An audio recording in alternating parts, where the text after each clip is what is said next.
Friends இங்கே பாருங்கள், இவன் இந்த டயத்துக்கெல்லாம் துருன்னு அங்கிட்ட அலைஞ்சிக்கிட்டு தோட்டங்காட்டில் ஓடிட்டு விளாண்டுருப்பியான். என்னன்னு தெரில, இவன் இன்னைக்கு கப்பு செப்புன்னு படுத்திருக்கியான்.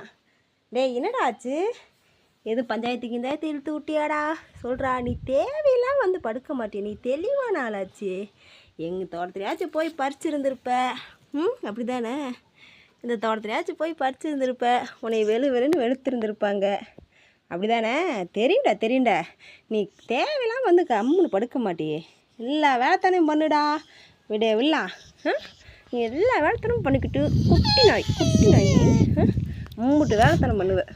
என்ன எங்கே போனேன்? யார் உன்னை புடனியை காட்டி போட்டது? அதை முதல்ல சொல்லு. இல்லைன்னா இந்த டைமிங்கில் வந்து நீ படுக்க மாட்டியாடா. சுத்தன முடியுமா தான்டா இருப்ப. சேரா அடிச்சு விட்டாங்க தங்கம். என்னடி சம்மி? யாரு அடித்தது? நான் தான் அக்கம் பக்கம் போகக்கூடாதுன்னு சொல்லியிருக்கேல.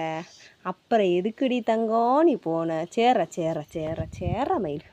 ஒரே தான் கொஞ்சாத ரஞ்சிதமே. சும்மா சீனை போட்டுட்டு உட்காந்துருப்பேன். சரி போய் படுப்போ. நீ போய் படு. அம்மா சோறாக்கணே உனக்கு வந்து சாப்பாடு போடுறேன். சரியா? போ போ போ போ போ சரி போய் படு. ஆதங்கத்தை வெளியே சொல்ல முடியாத பாட்டுக்கு இருக்கிறான்னு நினைக்கிறேன். ஐ திங்க் என்னமோ நடந்திருக்கு. பாவம், அவன் கண்ணிலலாம் கலங்குது பாருங்க. சரி சரிடா. சரி நீ போய் படு. நான் அம்மா சாப்பாடு செஞ்சுட்டு வரேன்.